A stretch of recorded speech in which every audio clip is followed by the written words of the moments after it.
Hello and welcome to Aditya Classes, where today we'll be talking about a numerical on elements of cost. तो अब last lecture में हमने देखा था कि एलिमेंट्स ऑफ कॉस्ट क्या क्या होते हैं। तो वहाँ हमने देखा कि मेनली मटेरियल, लेबर और एक्सपेंसेस में हमने उसको क्लासीफाई कर दिया था। फिर इन तीनों की डायरेक्ट को जब हमने साथ में ले लिया, डायरेक्ट मटेरियल, डायरेक्ट लेबर और डायरेक्ट एक्सपेंसेस, तो उनको हमने बना दिया प्राइम कॉस्ट। और फिर जब हमने इनके इनडायरेक्ट एक्सपेंसेस को ले लिया, सारे indirect labour, indirect material, indirect expenses को, तो उनको फिर हमने साथ में कह दिया ओवरहेड। तो वो एक पूल बन गया कि ये सारे ओवरहेड्स हैं। ओवरहेड्स कौन से खर्चे होते हैं? जो एग्जैक्टली प्रोडक्ट बनाने के लिए तो नहीं हो रहे, उस प्रोडक्ट में तो वो ट्रेस नहीं हो सकते। इस बोर्ड को बनाने में जो मटेरियल लग गया है, जिस आदमी ने इस मटेरियल पे काम किया था, जिसने यहां पर स्टिकर लगाया, उस सब का खर्चा तो डायरेक्ट में आ गया।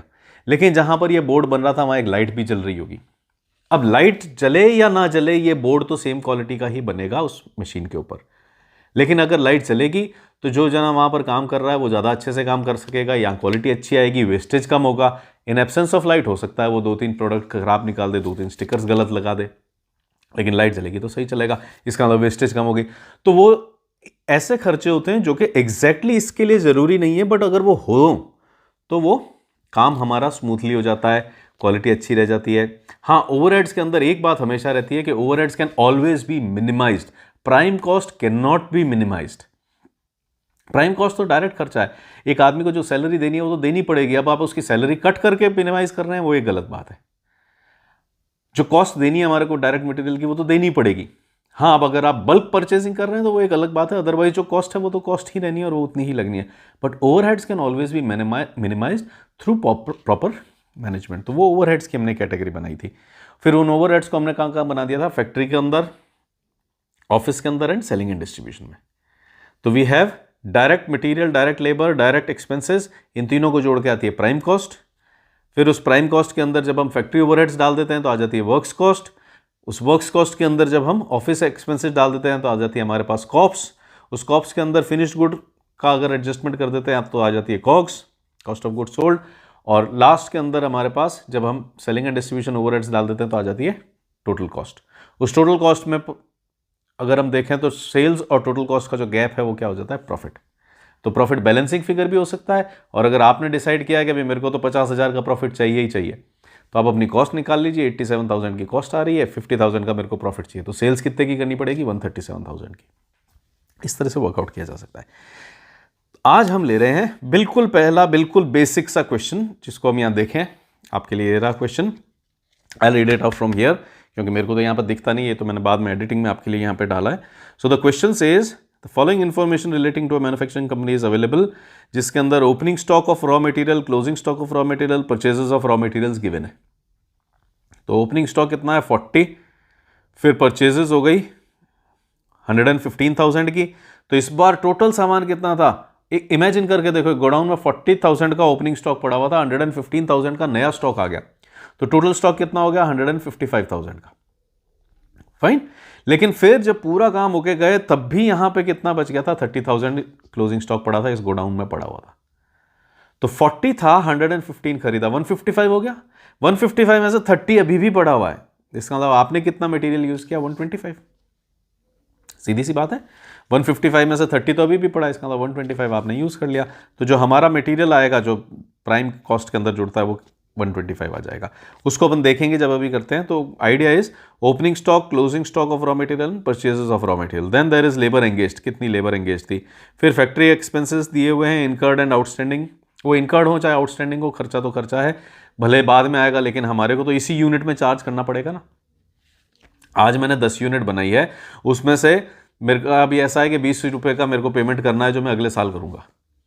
तो ऐसा थोड़ी होगा कि भाई उस 10 यूनिट के अंदर जो 20 रुपए का पेमेंट अगले साल होना है 10 यूनिट्स के अंदर, वो अभी मैं काउंट नहीं करूंगा। काउंट तो करना पड़ेगा, क्योंकि इस यूनिट में वो पैसा तो लगा हुआ ही है।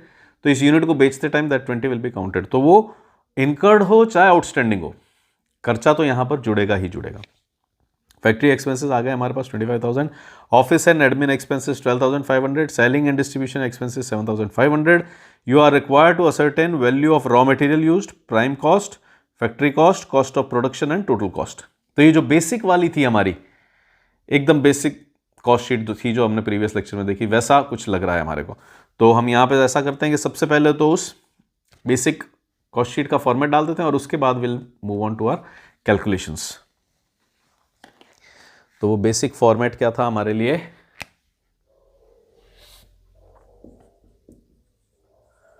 Direct material, direct labour, direct expenses, यहां आ जाएगी प्राइम कॉस्ट, प्राइम कॉस्ट में फैक्ट्री ओवरहेड्स, फैक्ट्री ओवरहेड्स डालते ही हमारे पास आ जाएगी cost of works cost, works cost के अंदर ऑफिस ओवरहेड्स डालते ही आ जाएगी कॉस्ट ऑफ प्रोडक्शन, उसके अंदर हम डाल देंगे selling and distribution overheads to get total cost. इसको यहां पर लिख लेते हैं, इन सबको जोड़ेंगे तो आ जाएगी प्राइम कॉस्ट। प्राइम कॉस्ट में फैक्ट्री ओवरहेड्स डाल देंगे तो क्या बन जाएगी वर्क्स कॉस्ट। वर्क्स कॉस्ट के अंदर ऑफिस ओवरहेड्स ला करके डाल देंगे तो क्या बन जाएगी कॉस्ट ऑफ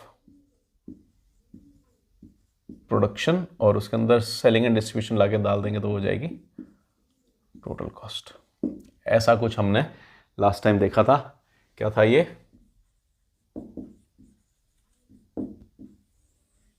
कॉस्ट शीट का फॉर्मेट था।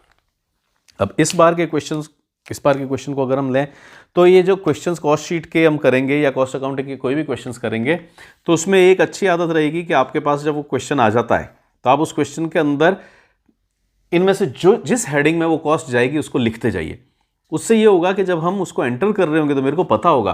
कई बार ऐसा होता है कि मेरे को पता नहीं पड़ता है कि फैक्ट्री ओवरहेड में कितने खर्चे आने वाले हैं, ऑफिस ओवरहेड में कितने खर्चे आने वाले हैं। अगर मैं सीक्वेंस में लिखता जाऊं तो हो सकता है मेरे पास जगह कम पड़ जाए फैक्ट्री ओवरहेड्स के लिए। तो इसलिए हम क्या करेंगे कि पहले उस पर मार्क करते चलेंगे कि भाई कौन सा खर्चा कहाँ पे जाना है, सो दैट आई नो कि भाई 3 फैक्ट्री ओवरहेड्स आने वाले हैं, 2 ऑफिस ओवरहेड्स आने वाले हैं, 5 एंट्रीज यहाँ पर आने वाली है डायरेक्ट एक्सपेंसेस के अंदर। तो वो हमारे को एक आइडिया रहा है। जैसे कि इस क्वेश्चन को अगर हम लेते हैं तो opening stock of raw material इधर चला जाएगा डायरेक्ट मटेरियल के अंदर, क्लोजिंग स्टॉक भी इधर चला जाएगा। तो opening stock add purchases less closing stock, वो तीनों मिलकर के बनाएंगे हमारे लिए direct material. Then labour engage, direct labour के अकाउंट में चली जाएगी यहाँ पर। फैक्ट्री एक्सपेंसेस यहाँ पर आने वाले हैं, ऑफिस एंड एडमिन एक्सपेंसेस यहाँ आएंगे, सेलिंग एंड डिस्ट्रीब्यूशन एक्सपेंसेस यहाँ आएंगे। तो अब हमारे को आइडिया है कि कौन सा खर्चा कहाँ जाने वाला है। ये तो बिल्कुल बेसिक पहला क्वेश्चन है, बेसिकली हम इसको यहाँ पे समझने की कोशिश कर रहे हैं, तो बहुत ज़्यादा बेसिक है ये, बट इस तरह से वी कैन प्रोग्रेस। तो नेक्स्ट क्वेश्चन के अंदर हम देखेंगे कि इस चीज़ की ज़्यादा प्रैक्टिस कैसे कर सकते हैं।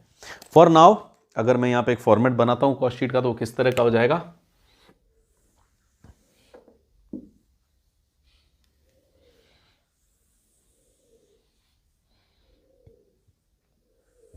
अमाउंट के लिए इट इज ऑलवेज सजेस्टेड कि हम 2 कॉलम्स बना करके रख लें।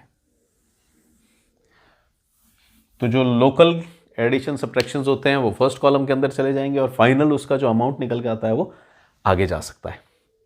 यहां पे हम क्या कर सकते हैं, पर्टिकुलर्स,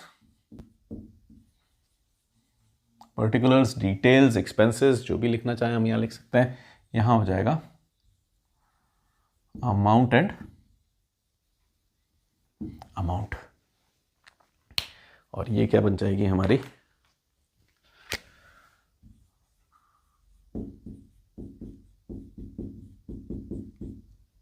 कॉस्ट शीट। तो देखें यहां पर क्या है हमारे पास, सबसे पहले क्या है opening stock, then we have closing stock, then purchases. तो अब सबसे पहले तो हम यहां पर कर देते हैं, इसको यहां लिखने की बजाय बेटर रहता हम थोड़ा सा आगे लिख लेते हैं।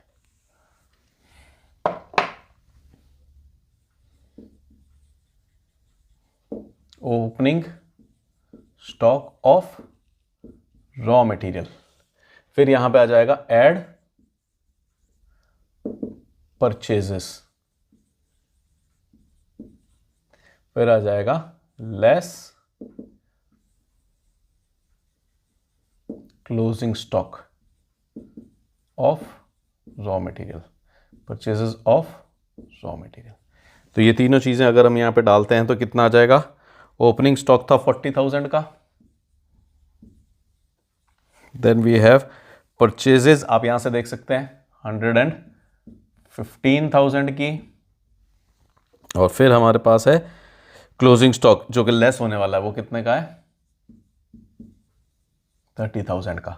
तो ये तीनों मिलकर के हमारे लिए क्या बना रहे हैं, डायरेक्ट मटीरियल। तो इसको अगर हम कैलकुलेट करते हैं तो कैलकुलेशन में किस तरह से आ जाएगा हमारे पास 115,000 प्लस 40,000 माइनस 30,000 मेकिंग इट 125,000। तो अब हमारा डायरेक्ट मटेरियल कितना आया है 125,000 का। डायरेक्ट लेबर हमारे को दी हुई थी लेबर एंगेज के हिसाब से। डायरेक्ट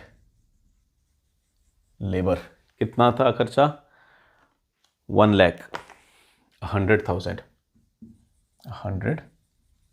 100,000। और फिर हमारे पास कुछ डायरेक्ट एक्सपेंसेस भी थे क्या, डायरेक्ट एक्सपेंसेस कुछ नहीं थे।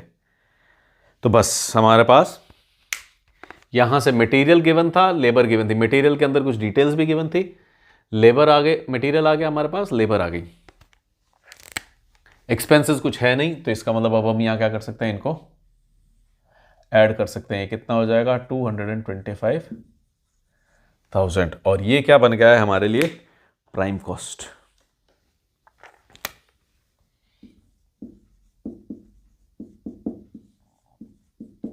अब इस प्राइम कॉस्ट में ऑफिस ओवरहेड्स लाके डाल सकते हैं जो हमारे को दिए गए हैं फैक्ट्री एक्सपेंसेस के नाम से, डायरेक्टली गिवन है 25,000। तो यहां पे आ जाएंगे फैक्ट्री एक्सपेंसेस,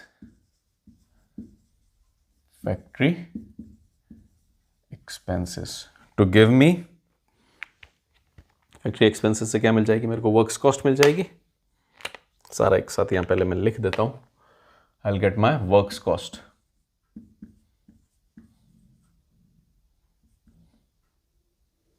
और इस वर्क्स कॉस्ट के अंदर अगर मैं ऑफिस ओवरहेड्स डाल दूंगा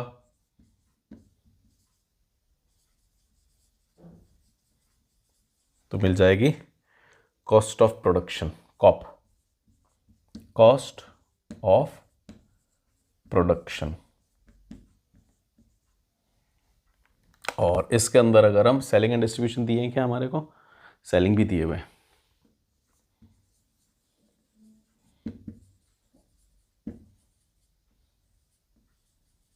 सेलिंग ओवरहेड्स अगर वो भी डाल दिए जाएंगे तो हमारे पास फाइनली आ जाएगी टोटल कॉस्ट। तो इसके अंदर अब हम देख सकते हैं कितना कितना गिवन है, फैक्ट्री एक्सपेंसेस कितने गिवन हैं, लेबर एंगेज्ड, फैक्ट्री एक्सपेंसेस हैं 25,000 के, 25,000।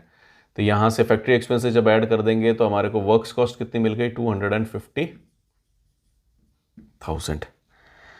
फिर आपके पास ऑफिस ओवरहेड्स गिवन हैं 12,500 के ऑफिस ओवरहेड्स हैं। इनको अगर हम ऐड कर देते हैं तो हमारे को मिल जाएगी कॉप्स कितना हो जाएगा 262,500। And then we have selling overheads कितने दिए हुए हैं 7,500 के, 7,500 ये भी ऐड कर दिया जाए तो आ जाएगी total cost which would be 270,000। ये 1000 हो गया, 7 and 2 9 110, 270,000। ये बनी हमारी कॉस्ट शीट।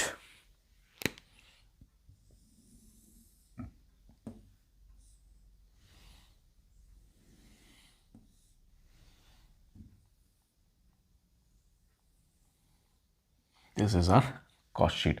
अब इसमें क्या क्या एक्सपेंसेस पूछे गए थे वो अपन मार्क कर सकते हैं। हमारे से पूछा गया था value of raw material, prime cost, factory cost, cost of production and total cost. तो यहां पे अब हम सब कुछ मार्क कर सकते हैं। ये क्या हो गई हमारी वैल्यू ऑफ रॉ मटेरियल, एक कॉस्ट तो ये पूछी गई थी, देन प्राइम कॉस्ट ये रही, देन वर्क्स कॉस्ट ये रही, ये सब कॉस्ट हमसे पूछी गई थी। तो सारी कॉस्ट भी हमारे पास आ गई हैं। So this is a very basic, very simple, almost एकदम स्ट्रेट फॉरवर्ड कॉस्ट शीट।